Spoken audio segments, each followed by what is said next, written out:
Del Grup Parlamentari de Ciutadans, la paraula a la il·lustre senyora Carina Mejías. Gràcies, presidenta. Senyores i senyors diputats, de bon inici de legislatura, Ciutadans ja es va comprometre en donar suport a totes les iniciatives legislatives que tinguessin com a objectiu la lluita contra la corrupció i la regeneració democràtica. I per això el primer que vam fer va ser presentar un decàleg en el qual establíem tota una sèrie de punts que sometien a la consideració dels diversos grups parlamentaris i dels diversos partits polítics perquè li donessin suport. I no vam obtenir el suport esperat. I clar, que ara alguns vinguin a donar-nos lliçons morals sobre el seu compromís amb la transparència i la bona gestió, doncs home, no deixa de ser curiós, sobretot quan ahir el Tribunal Suprem va enviar el seu president de la Diputació, expresident de la Diputació, a la presó. Suposo que com a conseqüència d'una gestió absolutament transparent, de bon govern i de bona qualitat en l'ús dels serveis públics al servei, dels diners públics al servei dels ciutadans. Suposo, senyor Calbó, que és aquesta la idea que vostès tenen de transparència. Miri, lliçons morals poquetes, senyor Calbó, poquetes. I no vull recordar altres casos on vostès governen amb gran majoria absoluta, on la seva gestió, doncs home, no deixa de ser criticable, si més no. Però no vull concentrar-me en aquesta qüestió perquè no és objecte d'aquest debat. Jo crec que és important que haguem donat un pas endavant. Com és un primer pas en la transparència, tal com ens estan reclamant altres països del nostre entorn, com ens estan reclamant el Consell d'Europa, és un primer pas i com tots els primers passos es donen amb dubtes, es donen amb carències, es donen amb circumstàncies difícils, però hem donat un primer pas.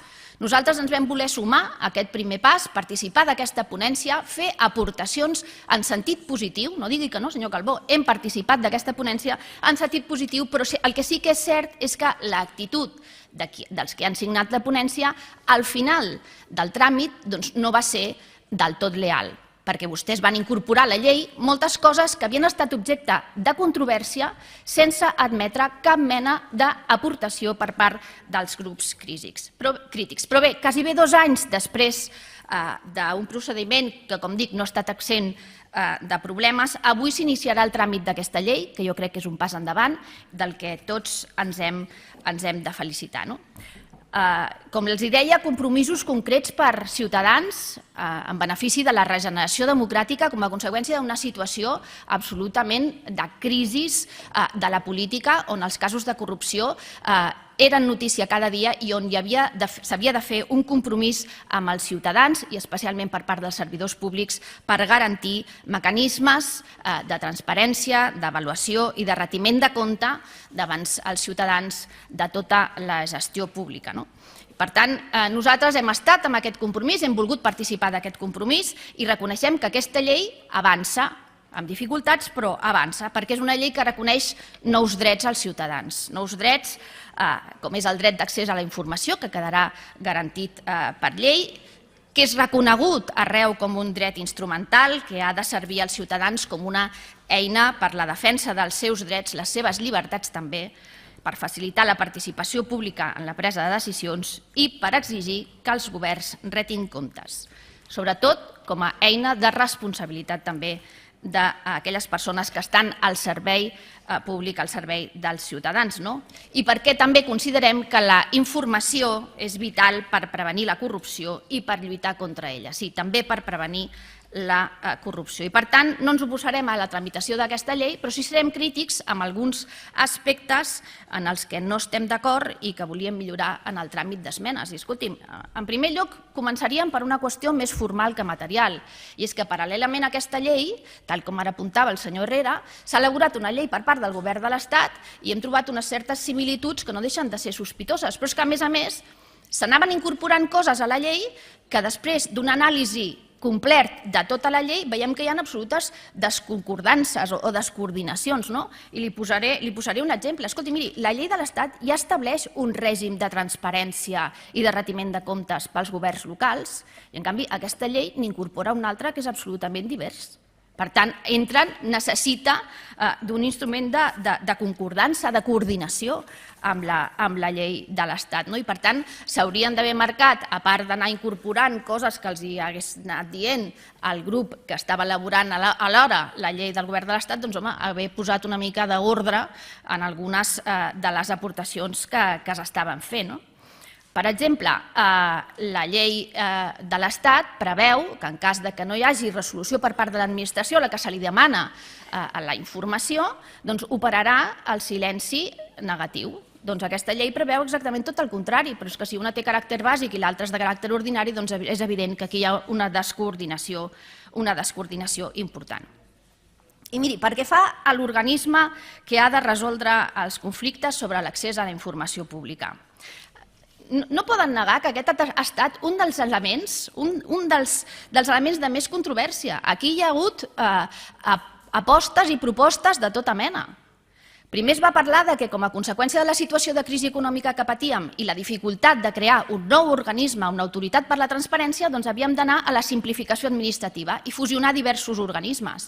I es va parlar de fusionar l'Agència de Protecció de Dades amb altres organismes, però és que resulta que l'Agència de Protecció de Dades com a tal opera amb una excepció respecte del dret d'accés a la informació, perquè l'Agència de Protecció de Dades el que fa és protegir determinada informació que correspon als ciutadans i que, per tant, no es pot posar a disposició de qualsevol. I per això molts vam dir que aquest no era el camí. Però, escolti, no diguin que per part de Ciutadans no es va repetir reiteradament que per nosaltres era prioritari a l'establir no un nou organisme pel qual les mesures d'austeritat imposaven una limitació, sinó que el que era important veritablement era crear una oficina adscrita al síndic, que és aquella persona amb caràcter independent i, a més, dependent del Parlament, que pogués continuar la tasca que fa el síndic d'analitzar quines són les disfuncions de l'administració pública.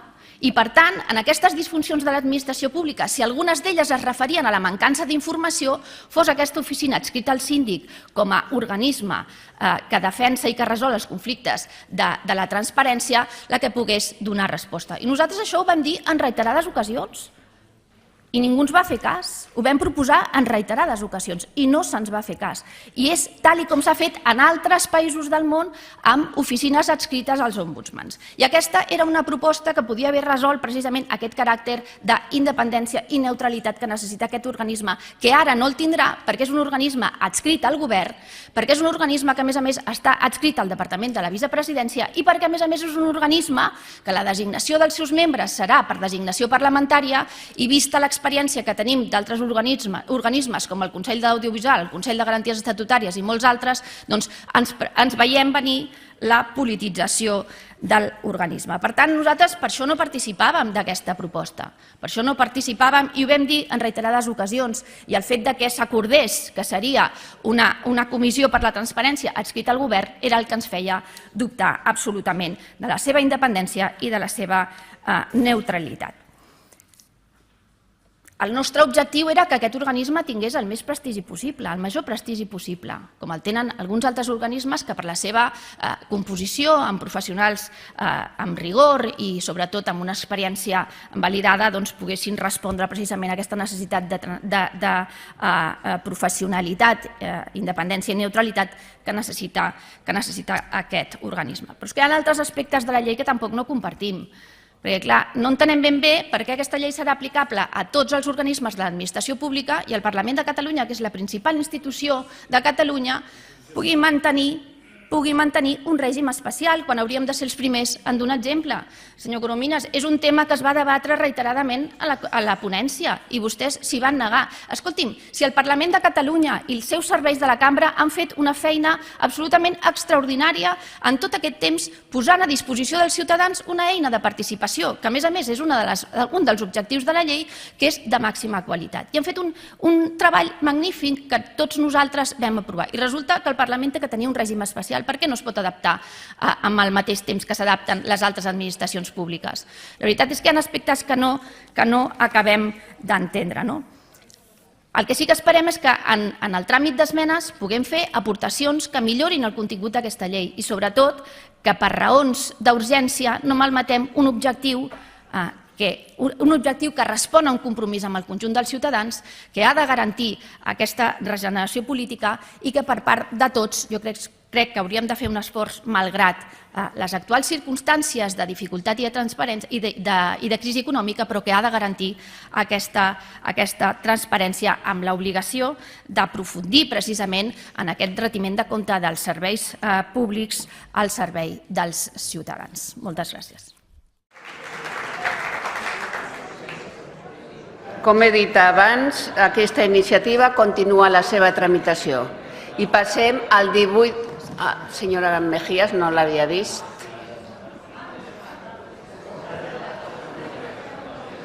Per al·lusions i per aclariments, senyora presidenta. I per?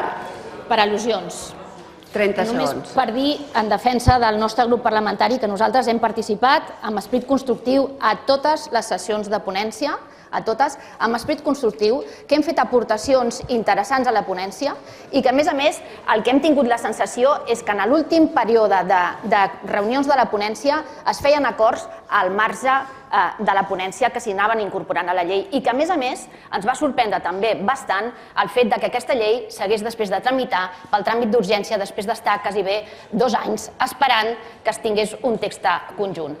Aquestes sospites, a part d'alguns aspectes de la llei que no compartim, han estat les que ens han fet no signar el text final de la ponència, però això no significa que nosaltres no participem de l'esperit d'afavorir aquestes eines de transparència al servei de tots els catalans.